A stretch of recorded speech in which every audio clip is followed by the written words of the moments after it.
ఈరోజు Nifty ఎక్స్పైరీలో almost మనకి 32,000 profit అయితే వచ్చింది. కాకపోతే మార్నింగ్ ఇక్కడ చూడండి 54,000 రూపీస్ లాస్ని నేను ఎలా రికవర్ చేశానో ఇక్కడ మీకు చెప్తాను చూడండి. హాయ్ గైస్, మీరు చాలామంది ఎక్స్పైరీ టైంలో ట్రేడింగ్ చేస్తున్నప్పుడు హ్యూజ్గా అమౌంట్ అయితే లాస్ అవుతూ ఉంటారు. సో మార్నింగ్ నేను కూడా హెవీ క్వాంటిటీతో చేయడం వల్ల ఇక్కడ నేను ఒక పుట్స్ ఎంట్రీ అయితే ప్లాన్ చేశాను. బట్ ఇమీడియట్గా మార్కెట్ రివర్స్ అయ్యి 50,000 రూపీస్ లాస్ అయితే వచ్చింది. దాని తర్వాత నేను మళ్ళీ ఇదే లెవెల్ దగ్గర కాల్ సైడ్ అయితే ఎంట్రీ ప్లాన్ చేశాను. సో దాంట్లో ఆల్మోస్ట్ మనకి 74,000 రూపీస్ ప్రాఫిట్ అయితే వచ్చింది.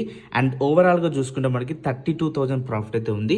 ఈ రోజు నేను నేర్చుకున్న లెసన్ ఏంటి అంటే, ఎప్పుడైనా సరే గైస్ మన లెవెల్స్ ని బేస్ చేసుకుని మనం ఎంట్రీస్ అయితే ప్లాన్ చేయాలి. ఒకవేళ మీకు స్టాప్ లాస్ హిట్ అయినా కూడా మీ ఎమోషన్స్ అన్ని పక్కన పెట్టేసి ఈ లెవెల్ కి వచ్చినప్పుడు మార్కెట్ ని ఎమోషన్ లెస్ గా మీరు ట్రేడ్స్ అయితే తీసుకోవాలి. సో అలాంటప్పుడే మీరు ఓవరాల్ మంత్ లో మీరు ప్రాఫిట్ లో ఉండడానికి ఛాన్స్ అయితే ఎక్కువ ఉంటాయి. సో మీలో ఎవరైనా సరే డిసిప్లిన్ లేకుండా ఓవర్ ట్రేడింగ్ చేస్తున్నట్లయితే వెంటనే మన అకౌంట్ని ఫాలో చేయి ఈ కమ్యూనిటీలో అయితే జాయిన్ అవ్వండి. Thank you so much guys.